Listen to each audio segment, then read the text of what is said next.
જી નમસ્કાર. અમારી ચેનલમાં ફરીથી એક નવા વિડીયોમાં તમારું સ્વાગત છે. મિત્રો, તમે બધા મસ્ત હશો, મજામાં હશો. મિત્રો, આવનારી જે જીએસઆરટીસી હેલ્પરની ભરતી માટે ખૂબ જ ઉપયોગી એમસીક્યુ જે એમએમવી અને મિકેનિક ડીઝલના જે એમસીક્યુ છે તે સિલેબસ પ્રમાણે ઘણું એવું એનું પોર્શન છે. તો મિત્રો, આવનારી પરીક્ષા માટે ખૂબ જ ઉપયોગી સાબિત થશે.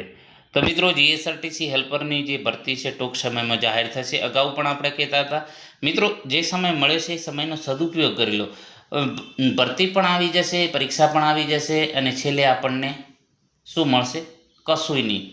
ફક્ત જે છે પસ્તાવો મળશે કે જો તૈયારી નહીં કરી, મારું સિલેક્શન નથી થયું અથવા તો મારું નામ નથી આવે પીડીએફમાં, તો એ ન થાય, પસ્તાવો ન થાય.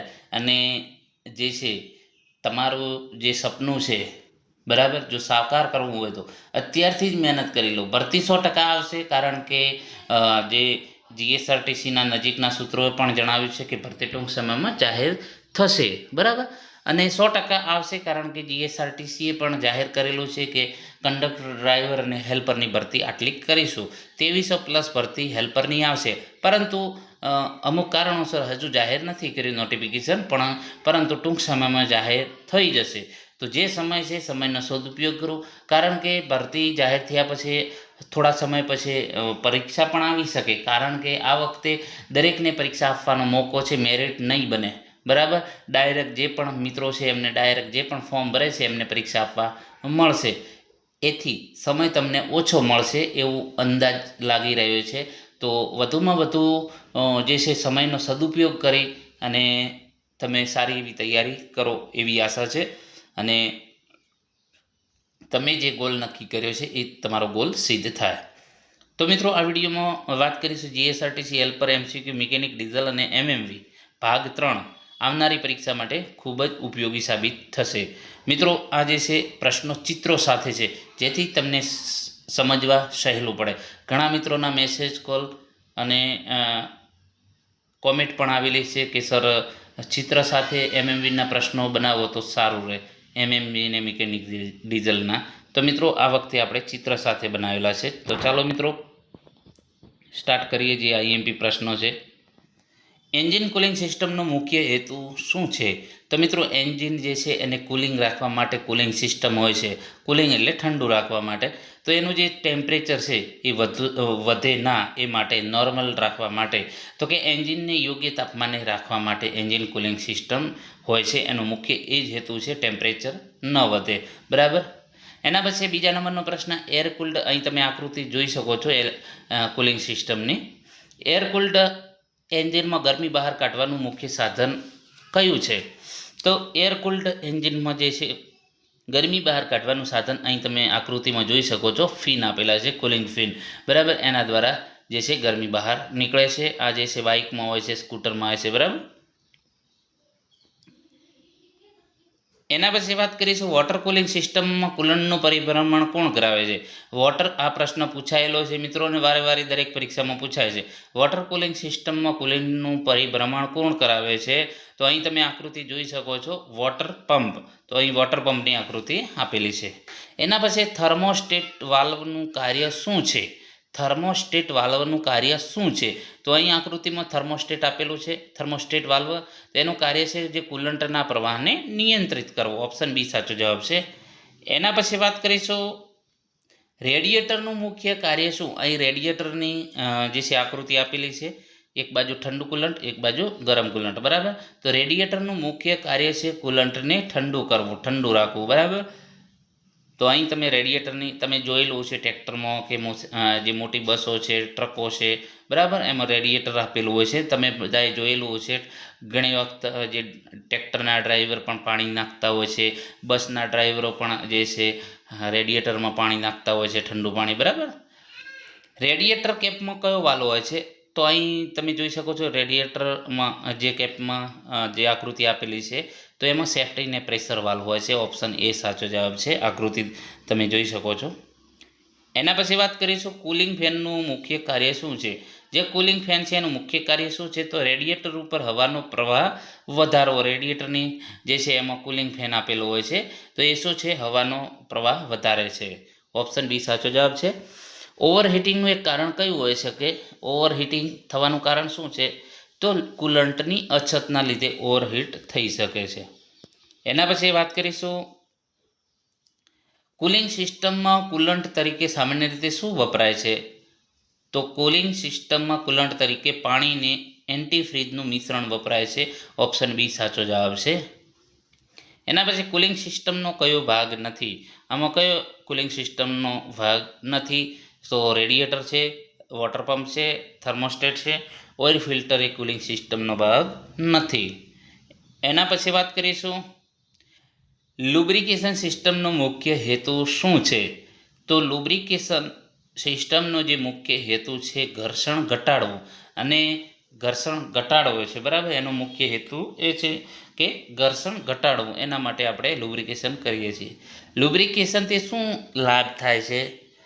તો લુબ્રિકેશનથી ઘસારો ઓછો થાય છે. અહીં તમે જોઈ શકો છો ઘસારો વધુ, તો આ ટાઈપનો જે મેટલ પીસ થઈ જાય છે. અહીં તમે જોઈ શકો છો લુબ્રિકેશન સાથે ઘસારો ઓછો થાય છે. અહીં તમે આકૃતિમાં જોઈ શકો છો, અહીં ઘસારો વધારે થયેલો છે, અહીં ઓછો થયેલો છે, તો એનો લાભ છે, ઘસારો ઓછો થાય, બરાબર.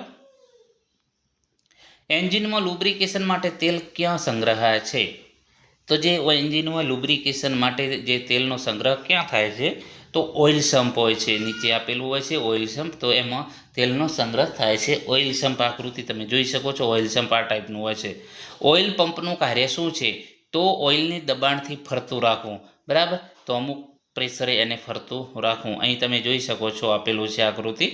તો જે ઓઇલ પંપનું મુખ્ય કાર્ય છે ઓઇલને ફરતું રાખવાનું. એના પછી વાત કરીશું, ઓઇલ ફિલ્ટરનું મુખ્ય કાર્ય શું છે? તો તેલમાંથી અશુદ્ધિ દૂર કરવી. ઓઇલ ફિલ્ટર તમે જોઈ શકો છો, જે ફિલ્ટર જે અશુદ્ધિઓ હોય છે એને રોકે છે અને તેલને ગાળે છે. એક પ્રકારનું તેલમાંથી જે અશુદ્ધિઓ છે એને દૂર કરે છે. સ્પ્લેશ લુબ્રિકેશન કયા એન્જિનમાં વધુ વપરાય છે અથવા તો જોવા મળે છે? તો નાના એન્જિનમાં. તમે આ ટાઈપ આકૃતિ જોઈ શકો છો, બરાબર.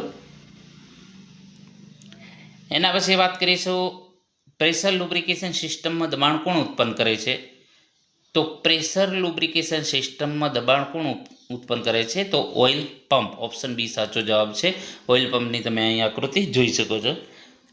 ફૂલ પ્રેશર લુબ્રિકેશનનો મુખ્ય લાભ શું છે? તો દરેક ભાગ સુધી યોગ્ય તેલ પહોંચે.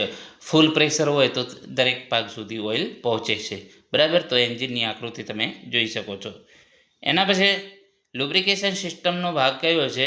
તો ઓઇલ ગેલરી જે છે લુબ્રિકેશન સિસ્ટમનો ભાગ છે. તમે અહીં જોઈ શકો છો ઓઇલ ગેલરી, એની આકૃતિ એન્જિનની આપેલી છે. અંદર જે છે ઓઇલ ગેલરી હોય છે, જ્યાં ઓઇલ ફરતું હોય છે. ઓઇલ પ્રેશર ઓછું થાય તો શું થઈ શકે? તો ઓઇલ પ્રેશર ઓછું થાય તો એન્જિનમાં ઘસારો વધે છે. એના પછી વાત કરીશું, વેટ સમ્પ સિસ્ટમમાં તેલ ક્યાં રહે છે? તો ઓઇલ સમ્પમાં. ઓઇલ સમ્પ અહીં તમે જોઈ શકો છો નીચે હોય છે. એના પછી ડ્રાય સમ્પ સિસ્ટમની વિશેષતા શું છે? ડ્રાય સમ્પ સિસ્ટમની વિશેષતા શું છે? તો તેલ અલગ ટેન્કમાં સંગ્રહાય છે. અહીં તમે ડ્રાય સમ્પ સિસ્ટમની તમે આકૃતિ જોઈ શકો છો, બરાબર, જેમાં નીચે તેલ સંગ્રહાય છે અલગ. એના પછી એન્જિન ઓઇલનું લેવલ કઈ સાધનથી ચકાસવામાં આવે છે? તો અહીં તમે આકૃતિ જોઈ શકો છો, જે ડીપ સ્ટીક હોય છે, બરાબર, ડીપ સ્ટીક હોય છે, એનાથી આપણે એનું ઓઇલ લેવલ ચેક કરીએ છીએ. ડીપ સ્ટીક, બરાબર. તો અહીં તમે આકૃતિ જોઈ શકો છો. લુબ્રિકેશનથી એન્જિનમાં કયો વધારાનો લાભ મળે છે? લુબ્રિકેશનથી તો ગરમી દૂર કરવામાં, એટલે કે કુલિંગ સિસ્ટમ પણ એ લોકો કરે છે, મતલબ કે ગરમી દૂર કરે છે અને કુલિંગ રાખે છે, ઠંડુ રાખે છે એન્જિનને, બરાબર. નીચેનામાંથી કયો લુબ્રિકેશન સિસ્ટમનો ભાગ નથી? તો જે છે ઇવાપોરેશન એ લુબ્રિકેશન સિસ્ટમનો ભાગ નથી. ઓપ્શન ડી સાચો જવાબ છે, જે લુબ્રિકેશન સિસ્ટમનો ભાગ નથી. તો મિત્રો, આ જે છે આઈએમપી મોસ્ટ આઈએમપી પ્રશ્નો હતા 25 આવનારી પરીક્ષામાં તમને ખૂબ જ ઉપયોગી સાબિત થશે.